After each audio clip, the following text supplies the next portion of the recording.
परमपिता के अंशों को गदोकारगा का नमस्कार। जय गुरु। आप लोगों को बहुत अरसे के बाद फिर से मेरे दीपदाय गदो चैनल में स्वागत है। मैं मेरा 15th एपिसोड को लेकर आया हूँ। आपकी बार शांति का मार्ग पार्ट 4 को लेकर आप लोगों के समक्ष हाजिर हुआ हूँ। अगर मेरा ये आलोचना आपको अच्छा और इंस्पायरिंग लगा तो लाइक, शेयर और अब तक सब्सक्राइब नहीं किए हैं तो ज़रूर सब्सक्राइब कीजिएगा। ऐसा करके परमपिता के संदेश को दुनिया में फैलाने में मेरा सहायता करके आप भी पुण्य कमाइएगा, परमपिता से ब्लेसिंग्स हासिल कीजिएगा। बेल आइकन भी ज़रूर प्रेस कीजिएगा ताकि मेरे आने वाले एपिसोड आप तक सबसे पहले पहुंच जाए। मन जब भी अनियंत्रित होते हैं तो बुद्धि अपने ढंग से काम करना छोड़कर मन की सम्मोहन जाल में फंस जाते हैं और ऐसे ऐसे तरकीब ढूंढने लग जाते हैं जिससे इंद्रियां अल्प समय के लिए तृप्त होते हैं, जो भविष्य में अशांति की दलदल में ढकेल देते हैं। इसी तरह निद्रा और मैथुन भी अनुशासनहीन और अनियंत्रित होने के कारण नकारात्मक ऊर्जा को ही आमंत्रित करते रहते हैं और अशांति की सागर में डुबाते रहते हैं इंसान को। यूनिवर्स में कुछ भी चीज़ बेतरतीब ढंग से कार्य नहीं करती। प्रकृति की अपना सटीक हिसाब किताब होते हैं और अगर हिसाब किताब ना होते तो यूनिवर्स की अस्तित्व ही ना होते और यूनिवर्स की अस्तित्व ना होते तो हमारे अस्तित्व भी ना होते। इसलिए प्रकृति को हम जितनी सम्मान करेंगे उतनी ही शांति की संभावना अधिक होती। हम आहार, निद्रा और मैथुन को प्रकृति की दर्शाए हुए विधि के अनुसार व्यवहार में लाकर ही प्रकृति को सम्मान जता सकते हैं और यही है प्रकृति को सम्मान जताने की उपाय मात्र। प्रकृति ही क्यों, हम किसी के भी विरुद्ध जाते हैं तो उसे सम्मान करना नहीं कर सकता।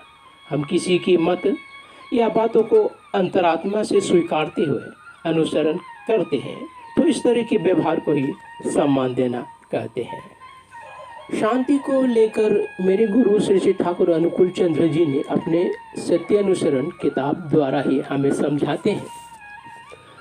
अज्ञानता मनुष्य को उद्विग्न करती है, ज्ञान मनुष्य को शांत करता है। अज्ञानता ही दुख का कारण है और ज्ञान ही आनंद है। दूसरा, सत्य का आश्रय लो, असत्य का अनुगमन नहीं करो, शांति तुम्हें छोड़कर नहीं रहेगी। मेरे गुरुजी ने इसे किस मत से समझाई है मुझे ठीक नहीं पता। मेरे विचार से ठाकुर जी ने जो अज्ञानता शब्द बोले हैं, परमपिता यूनिवर्स और मानव जन्म के संबंध को नहीं समझने की ओर इंगित किया है, अविश्वास करने की ओर इंगित किया है।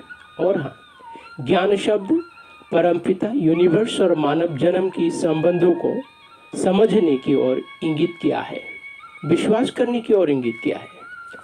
परमपिता की अस्तित्व और प्रेम पर जिसको विश्वास नहीं, उस तरह के लोग में हिम्मत वाले दो प्रकार के होते हैं। इस तरह के हिम्मत वाले लोगों में प्रेम, सम्मान, इंसानियत, दया, शुद्धता, पवित्रता आदि नदारद होते हैं। राक्षसी प्रवृत्ति के कारण गलत या पाप करने से हिचकिचाते नहीं, फलस्वरूप करने के अनुसार अशांति के आगोश में जीवन बिताते हैं। वास्तव में इंसान को जिंदगी की मुश्किलों से लड़ने के लिए हिम्मत और आत्मविश्वास की अत्यंत जरूरी होते हैं। हिम्मत और आत्मविश्वास की स्रोत परमपिता की प्रेम पर विश्वास करना है। आमतौर पर नास्तिक लोग या स्वार्थी भक्त लोग ही कायर होते हैं। इस तरह के कायर भी दूसरों को दुख दर्द देने में बाज नहीं आते। भविष्य में अनहोनी घटना घटने के भय से देश, समाज या दूसरों को लूटने की मौका मिल जाए तो बेईमानी करने से चूकते नहीं। इस तरह सदा अशांत जीवन में बिताते हैं ऐसे लोग और दूसरों को भी अशांति ही देते हैं।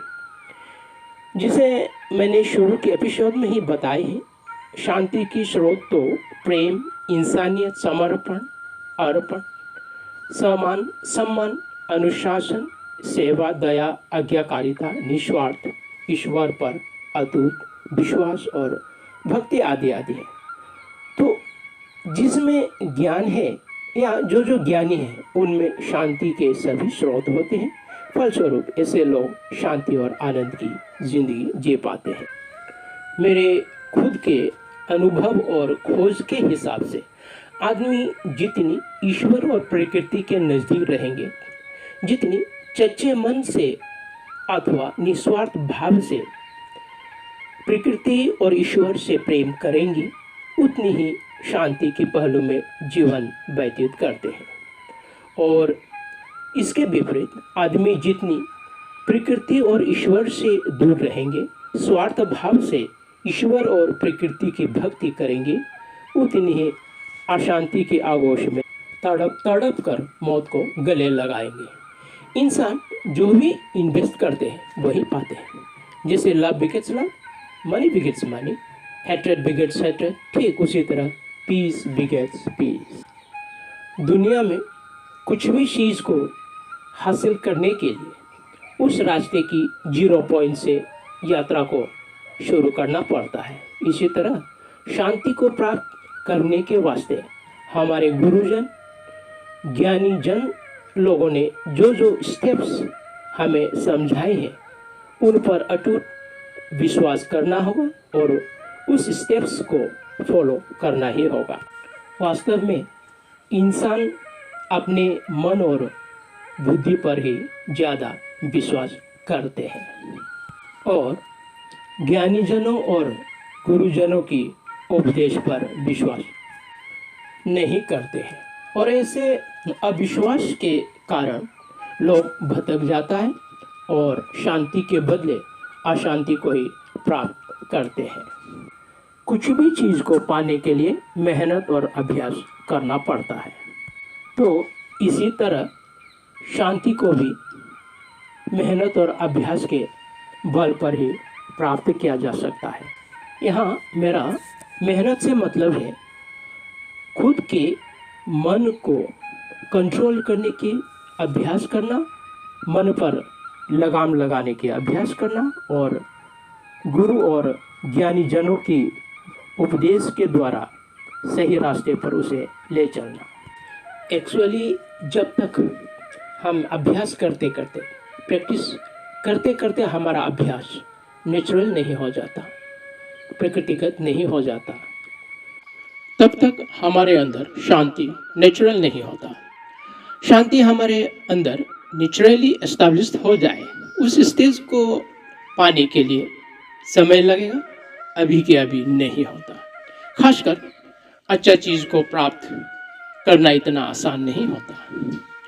उस रास्ते पर धैर्य के साथ सिंसियरली अपना एनर्जी को लगाना होगा, समय को लगाना होगा। Thank you for being with me. जय हिंद, जय भारत।